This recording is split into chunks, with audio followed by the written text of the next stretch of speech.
من الشيطان الرجيم بسم الله الرحمن الرحيم يا أيها النبي إنا أحللنا لك أزواجك اللاتي آتيت أجورهن وما ملكت يمينك مما أفاء الله عليك وبنات عمك وبنات عماتك وبنات خالك وبنات خالاتك اللاتي هاجرن معك وامرأة مؤمنة إن وهبت نفسها للنبي إن أراد النبي أن يستنكحها خالصة لك من دون المؤمنين قد علمنا ما فرضنا عليهم في أزواجهم وما ملكت أيمانهم لكي لا يكون عليك حرج وكان الله غفورا رحيما ترجي من تشاء ومنهن تؤوي إليك من تشاء ومن ابتغيت ممن عزلت فلا جناح عليك ذلك أدنى أن تقر أعينهن ولا يحزن ويرضين بما آتيتهن كلهن والله يعلم ما في قلوبكم وكان الله عليما حكيما لا يحل لك النساء من بعد ولا أن تبدل بهن من أزواج ولو أعجبك حسنهن إلا ما ملكت يمينك كان الله على كل شيء رقيبا صدق اللہ مولانا العظیم. یہ اللہ تعالیٰ نے 7 احکام ازواج مطہرات سے متعلق نبی کریم صلی اللہ علیہ وسلم کو دیے ہیں، اور یہ 7 ایسے احکام ہیں جو پیغمبر السلام کی ذات کے ساتھ تقریباً خاص ہیں، اور اس میں پیغمبر صلی اللہ علیہ وسلم کی عظمت کا بیان ہے کہ آپ کی عظمت اور مقام ایسا ہے کہ آپ کے اپنے گھر کے معاملات میں بھی خصوصیات ہیں. اس طرح پیغمبر السلام کی بہت سی خصوصیات ہیں جو پیغمبر ہی کے ساتھ خاص ہے، امت کے لیے نہیں ہے. اور اس پر مستقل یہ ایک موضوع ہے کہ خصوصیات النبی صلی اللہ علیہ وسلم کہ آپ کی کون کون سی خصوصیات ہیں. ان میں سے یہ ازواج مطہرات سے متعلق تقریباً یہاں پر 7 خصوصیات کو بیان کیا. پہلی یا ایھا النبی انا احللنا لک ازواجک اللاتی آتیت اجورہن، اے نبی ہم نے آپ کے لیے حلال کر رکھی ہیں یہ بیویاں جن کا آپ مہر دے چکے ہیں، یعنی یہ بیویاں جنہوں نے آخرت کو اختیار کیا ہے. چونکہ پیچھے آیت تخیر گزری ہے، رسول اللہ صلی اللہ علیہ وسلم کی ذات کو اختیار کیا ہے، لہذا یہ ان بیویوں کی تعداد عام قانون سے زیادہ ہے. عام قانون امت کے لیے 4 کا ہے، اور قرآن میں بڑی وضاحت کے ساتھ ہے مثلا و ثلاثہ و رباع. لیکن آپ کے لیے ساری حلال ہے جن کی تعداد 9 ہے. یہ آپ کی خصوصیت ہے. یہ انا احللنا کی یہ تفسیر جمہور صحابہ کرام سے یہی منقول ہے کہ انا احللنا یہاں پر جو کہا آپ کے لیے حلال ہے، اس سے مراد یہ بیویاں ہیں آتیت اجورہن جن کا مہر دے چکے ہیں. مراد کہ اس وقت آپ کے عقد میں جو بیویاں ہیں جو آیت تخیر میں جن نے آپ کو اختیار کیا ہے ان کی تعداد 9 ہے، وہ سب آپ کے لیے حلال ہے. 4 کا قانون امت کے لیے، یہ آپ کی خصوصیت ہے، پیغمبر صلی اللہ علیہ وسلم کی خصوصیت. تعدد ازواج، 4 سے زیادہ جو بیویاں رکھنا، جو اس وقت آپ کے عقد نکاح میں تھی. آتیت فعل ماضی ہے، اجورہن جن کا مہر دے چکے ہیں، مستقبل کے اعتبار سے نہیں ہے بلکہ ماضی کے اعتبار سے کہ جن کا آپ مہر دے چکے ہیں یہ بیویاں آپ کے لیے حلال ہے، اگرچہ ان کی تعداد 4 سے زیادہ ہے. یہ آپ کی خصوصیت ہے پیغمبر سلام کی. اور ان ازواج مطہرات کے لیے بھی یہ اعزاز ہے، انہوں نے رسول اللہ کو اختیار کیا تو اللہ تعالیٰ نے رسول کی ذات کو عام قانون سے مستثنیٰ کر دیا.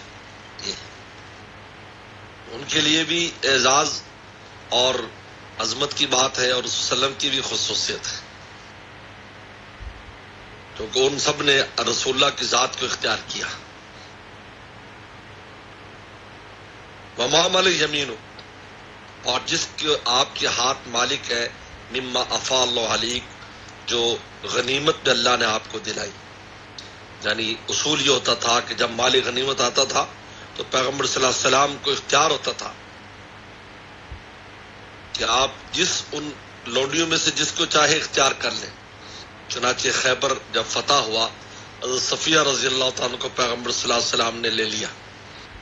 ان کے سردار کی بیٹی تھی اور آپ نے پھر ان کو آزاد کر کے وہی آزادی ان کا مہر بنایا. یہ آزادی تیرا مہر ہے، اور آزاد کر کے ہماری ماؤں میں ان کو شامل کر دی. حالانکہ وہ لونڈی تھی، گرفتار ہو کر آئی تھی. یہ بھی پیغمبر کی خصوصیت ہے، یہ دوسری خصوصیت ہے. ورنہ مال غنیمت میں جو تقسیم ہوتی ہے اس کے اندر کسی کو اختیار نہیں ہوتا کہ میں یہ لوں گا میں یہ لوں گا. تو جو بھی تقسیم میں آ جائے اس کے حساب سے تقسیم ہوتا ہے. جو امیر جو ہے تقسیم کر دے، خلیفہ اور بادشاہ تقسیم کر دے. لیکن پیغمبر صلی اللہ علیہ وسلم تمام تقسیم سے پہلے جس کو چاہتے تھے اختیار کر لیتے، جیسے حضرت صفیہ رضی اللہ تعالیٰ. افا اللہ علیک، جو مال غنیمت میں آپ کے پاس آئی. اگلی خصوصیت تو بنات عمک، اور تیرے چچا کی بیٹیاں آپ کے لیے حلال ہیں. بنات عماتک، پھپھی کی بیٹیاں. بنات خالق، اور ماموں کی بیٹیاں. بنات خالاؤں کی بیٹیاں. لیکن کب؟ اللتی ہاجر نماک، جن نے آپ کے ساتھ ہجرت کی ہو. یہ اگلا حکم آ گیا کہ یہ عزیز قریبی جو عزیزوں کی بیٹیاں ہیں یہ آپ کے لیے حلال ہیں. لیکن کب حلال ہیں؟ جب یہ ہجرت کر کے آئے. اس لیے حضرت پیغمبر صلی اللہ علیہ وسلم نے علی کرم اللہ کی بہن ام ہانی سے نکاح نہیں فرمایا، اس لیے کہ انہوں نے ہجرت نہیں کی تھی. ام ہانی جب فتح مکہ میں پیغمبر صاحب انہی کے گھر ٹھہرے تھے، کیونکہ سب تو قبضہ کر لیا تھا کفار نے. لیکن آپ ام ہانی کے گھر پیغمبر صاحب ٹھہرے، اور ام ہانی کی روایت موجود ہے، رسول اللہ ہے تو آپ نے خود پہنا ہوا تھا، اور آپ کے بال کی 4 لٹیں 2 دائیں اور 2 بائیں آگے خود کے اندر سے لٹک رہی تھیں، کیونکہ سب نے استقبال کیا تھا. رسول اللہ جب فتح مکہ میں آئے تو یہ فتح مکہ میں ہی تھی، اور فتح مکہ بعد ہجرت ختم ہو گئی. ہجرت اس سے پہلی تھی. تو ہاجر نماک، جن نے ہجرت کی آپ کے ساتھ. اگر ہجرت نہیں کی، یعنی یہ مراد نہیں کہ آپ کے ساتھ ہی کی ہو، مراد اس زمانے میں کی ہو، یعنی ہجرت کر کے آ جائیں تو پھر یہ آپ کے لیے حلال ہے، آپ ان سے نکاح کریں. اگلی خصوصیت ومرات مومنتن ان وہبت نفسا للنبی، اگر کوئی مومن عورت کافر نہیں، مومن عورت اگر اپنے آپ اپنی جان کو ہبہ کر دے نبی علیہ السلام کے لیے، ان اراد نبی ان یستنکحھا، اور نبی بھی اس سے نکاح کا ارادہ کر لیں. یعنی اگر کوئی خاتون یہ کہے کہ میں آپ کے عقد نکاح میں مہر نہیں لوں گی، تو یہ پیغمبر سے خصوصیت ہے کہ بغیر مہر ادا کیے اور بغیر مہر کے آپ اپنے نکاح میں لا سکتے ہیں. لیکن کسی اور کو اس کی اجازت نہیں ہے. خواب موقع پر مہر کا تذکرہ ہو یا نہ ہو، مہر دینا پڑے گا. اور کچھ نہیں ہے تو اس کی خالہ پھپھی وغیرہ کے مہر کے مطابق مہر، جس کو مہر مثل کہتے ہیں. لیکن رسول اللہ صلی اللہ علیہ وسلم کی خصوصیت تھی کہ اگر کوئی آپ بغیر مہر کے کہتے مجھے مہر نہیں چاہیے، تو پیغمبر اسلام رکھ سکتے کہ خالصۃ لک من دون المؤمنین. یہ حکم آپ کے لیے خاص ہے، دوسرے ایمان والوں کے لیے نہیں ہے. دوسرے ایمان والوں کو مہر دینا ہی ہوگا، ہر حال میں دینا ہوگا، جب تک کہ وہ معاف نہ کرے یا جب تک ادا نہ کرے. لیکن آپ کی یہ ہے کہ اگر کوئی عورت وہبت نفسہا، کہ اپنی جان کو ہبہ کرے پیغمبر السلام کو، ان اراد النبی استنکحھا، اور نبی ارادہ کر لے اس سے نکاح کا. جیسے ہوا بعض جو ہے نا وہ صحابیات آئی کہ ہم آپ کی خدمت میں آنا چاہتی ہیں، لیکن رسول اللہ نے قبول نہیں فرمایا. پھر کہا آپ کہیں نکاح، تو آپ نے پھر کسی اور صحابی سے ان کا نکاح کرا دیا. کئی واقعات ایسے.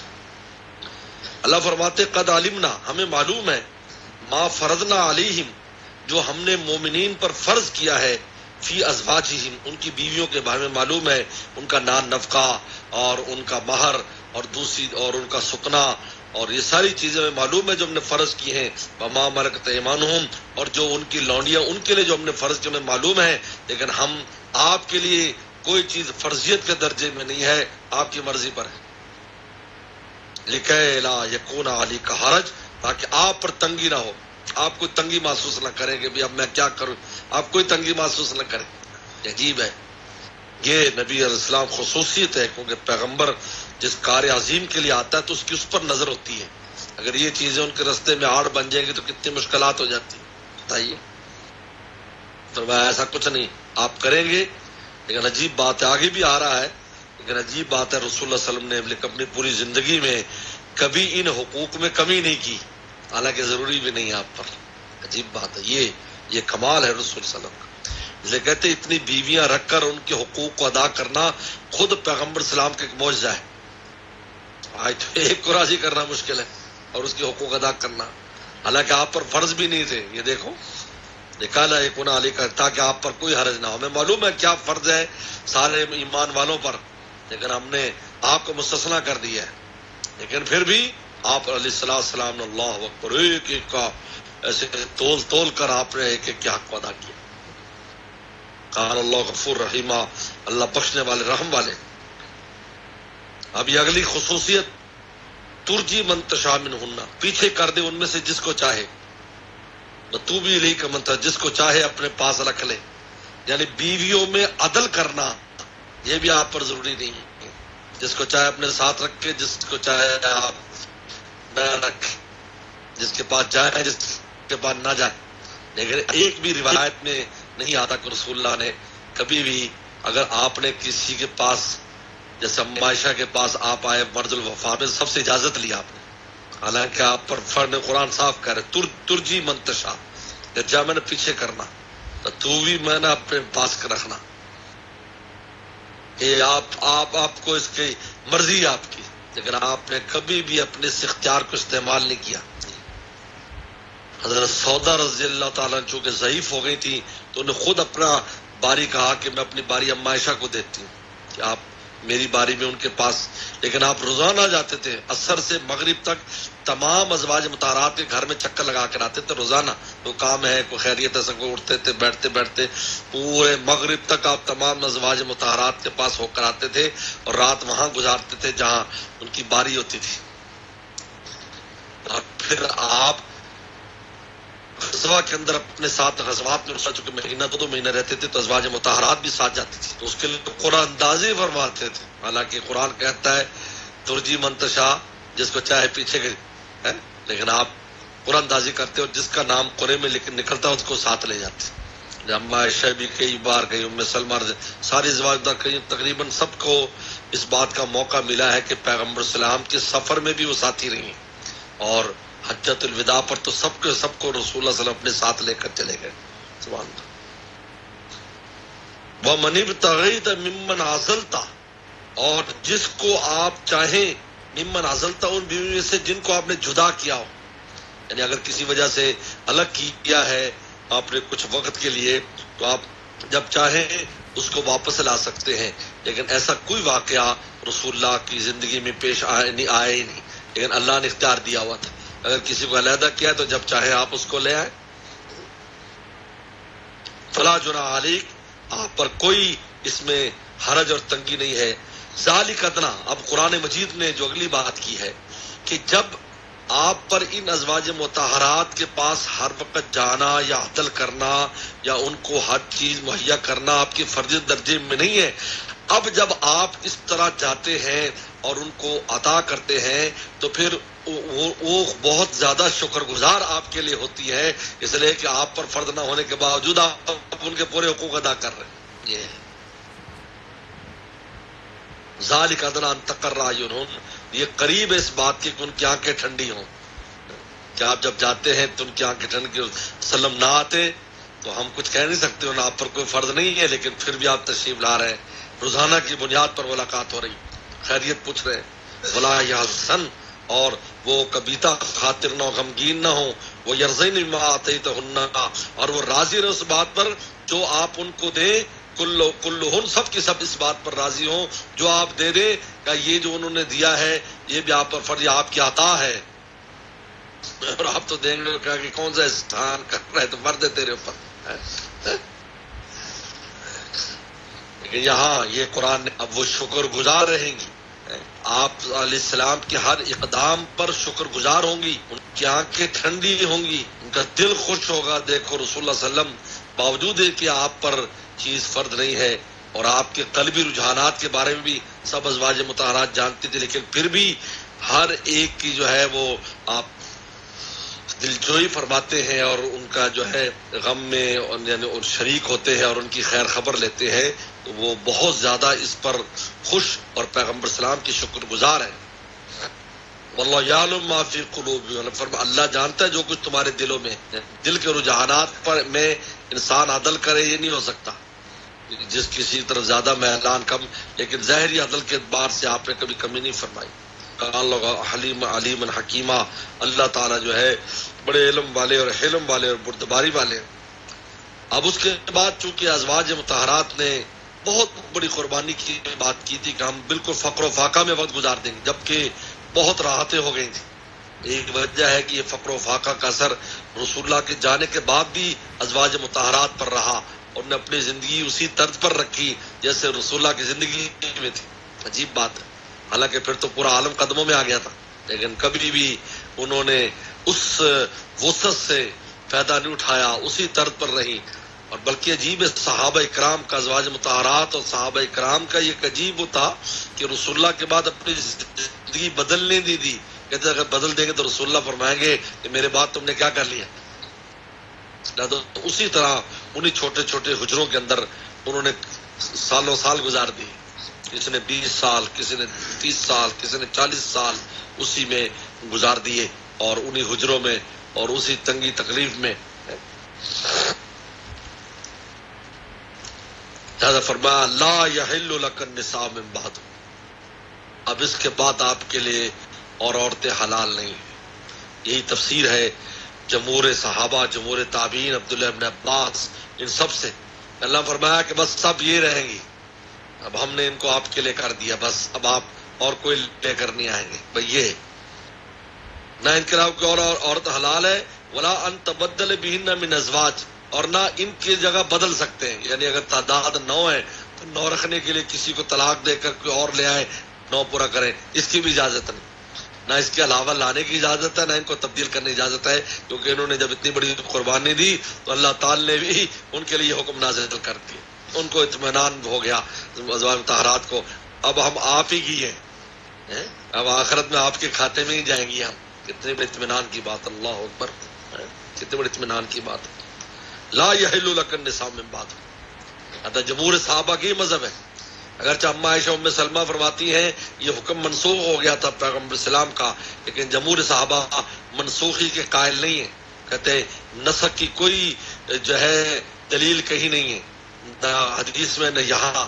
لیکن اما عائشہ ام سے فرماتی تھی منسوخ ہو گیا تھا، پیغمبر اسلام چاہتے تو اور نکاح کر سکتے تھے، اور لیکن قرآن کہہ رہا ہے، اعلان کر رہا ہے لا یحل لک النساء من بعد، اب اس کے علاوہ کوئی عورتیں آپ کے حلال نہیں ہیں. ولا تبدل بہن من ازواج، نہ ان کی جگہ آپ عورتیں تبدیل کر سکتے ہیں.